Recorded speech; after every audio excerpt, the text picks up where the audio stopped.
Position, the honourable members of the Parliament, and Nisa Buluminak, and good morning to you all. Honourable Speaker, I would like to first congratulate and acknowledge the Excellency, the President of the Republic of Fiji, Ratu Williame Maivalili Katunibere, and thank him for his most gracious and inspiring address. This is a High Chief who has been appointed as the President of our country based on merit. He's meritorious to be appointed as our President.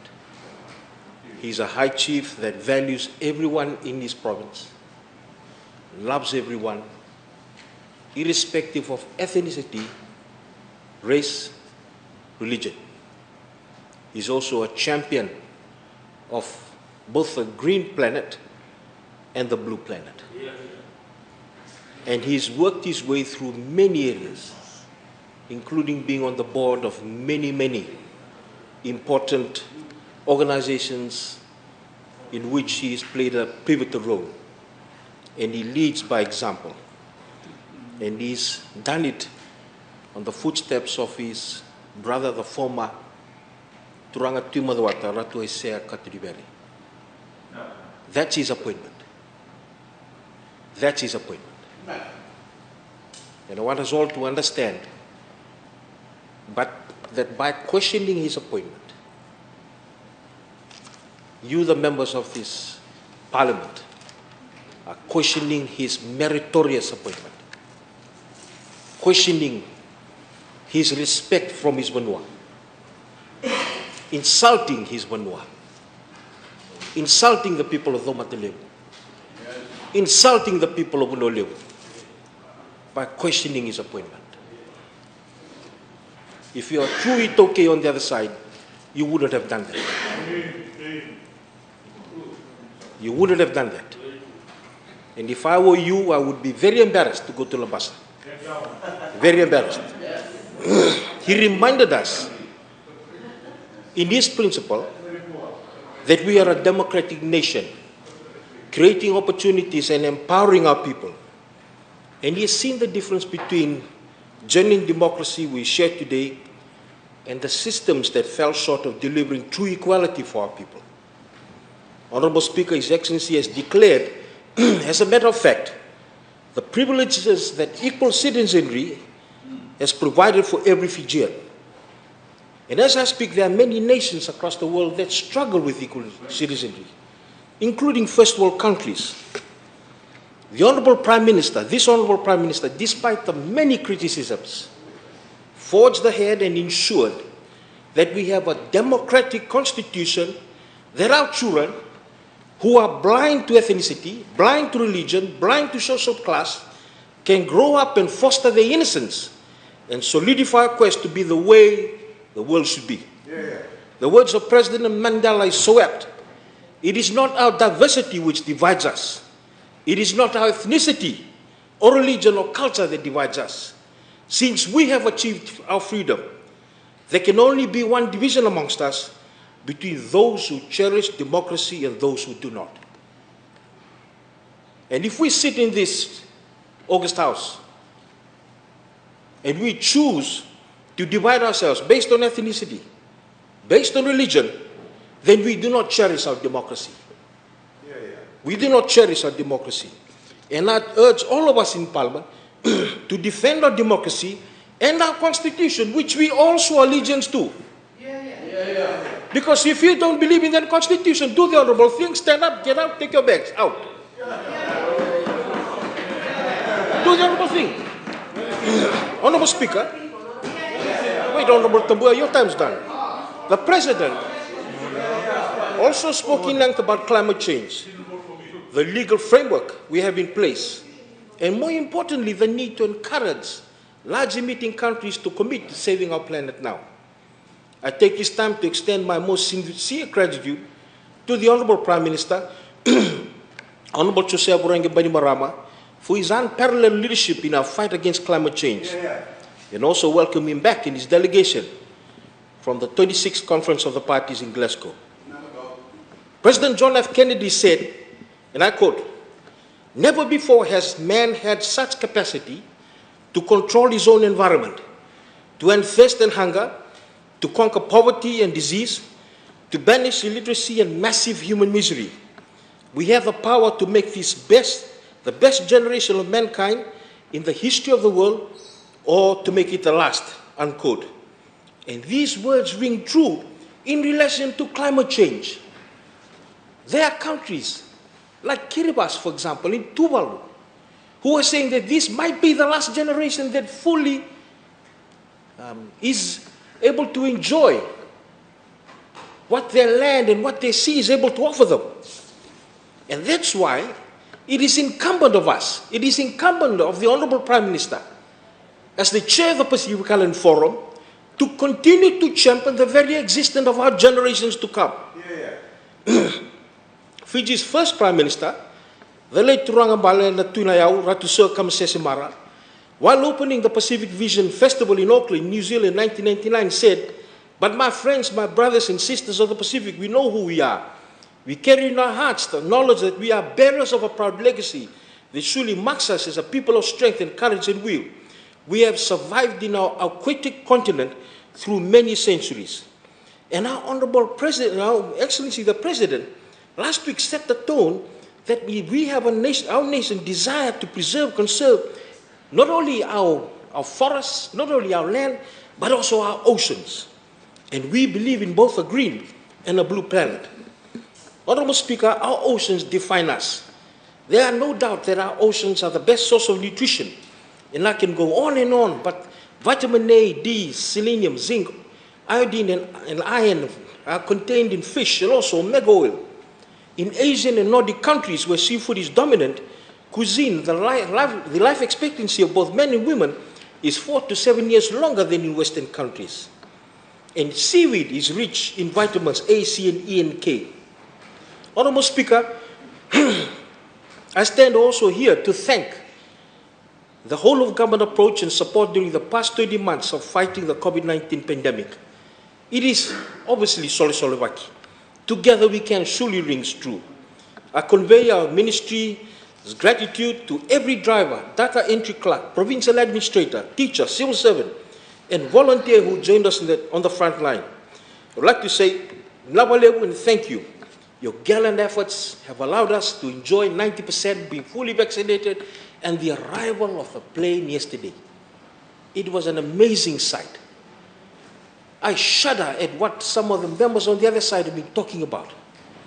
Talking about selling Fiji Airways. Talking about diversifying. Eating Fiji Airways. Honorable Speaker, yesterday I saw our people from the West smiling and shouting and really just embracing our visitors as they come back into the country. And I thank everyone who's involved in this. Honorable Speaker, at this juncture, I would like to update Parliament on what we know of this Omicron or B.1.1.529 variant. Even though it was first identified in South Africa, the TAG group, or the Technical Advisory Group on Virus Evolution, has named it Omicron. And we acknowledge the South African government for the prompt and transparent manner in which it has shared what it knows of the virus with all of us. There is currently not enough information to suggest that the symptoms are different from what we have with the Delta variant and the regional variant. What we do know so far is that the virus is transmitted easily and the infections are mild, especially amongst those who are fully vaccinated. And again, I urge all of us again, Honorable Bulanauda, you have to tell everyone in Boa that they must be fully vaccinated. Because being fully vaccinated protects us. We know that. For testing and confirmation of the infection, we also know that the current RT-PCR that we have is able to pick up the virus. Honorable Speaker, the situation is fluid. There are obviously some areas of uncertainty But the next few days and weeks will be critical. But I'm also very thankful that the hotel industry, the tourism industry, working with MCTTT and also with the Ministry of Health, had set forth and the mechanisms by which we will ensure that our people that are the people that are visiting us come forward in a safe manner and return in a safe manner. Honourable Speaker, at a global level, at the World Health Assembly recently, I delivered our national and also our regional Western Pacific statement calling for WHO to prepare and agree to a pandemic prevention, preparedness and response treaty under the WHO Constitution. Honourable Speaker, it is important that this crucial step is done so that global health is addressed and the direct impact on our people's protection from epidemics and pandemics is also strategized. Honourable Speaker, it is important to ensure that WHO remains at the center of global health system, preserving its mandate and also of member state countries in protecting our populations from health crisis. Because it is very certain that we live in a global community, that we share knowledge as quickly as we can, that we share best practice, and we share resources such as vaccines. Honourable Speaker, while dealing with COVID-19 global pandemic, we are also mindful of other diseases and outbreaks that may occur, and we continue to leverage our resources and invest in local health system to be able to keep on improving things such as basic immunization. And as we are aware, recently we've had 2 cases of measles in Serua, in which our Minister of Health is working with WHO, and we've also begun the supplementary immunization for those children in that area. Honourable Speaker, there continues to be work done by the Ministry of Health, working with rural water, working with the commissioners in WASH areas, water, air pollution, sanitation and health. Sanitation for all. And likewise, we value sanitation and its development priorities, which is in Section 35 of our Constitution as a socio-economic right in our Bill of Rights. Honourable Speaker, recently I was up in Navosai, in Nakoro, in Noikoro, and I would like to thank the villagers for working with us to ensure that every house in Nakoro actually had adequate sanitation by the time the program was completed.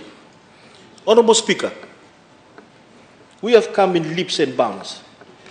And as one of the last speakers in this session in responding to the Excellency the President, I sit and I watch. We are supposed to debate His Excellency the President's gracious speech.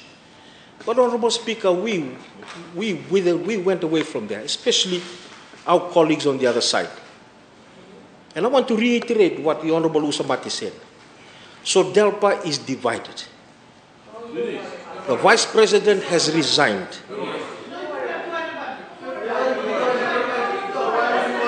The leader is alone. And Honourable Waqainabete asked us why we picked the Marama Taukei Naua.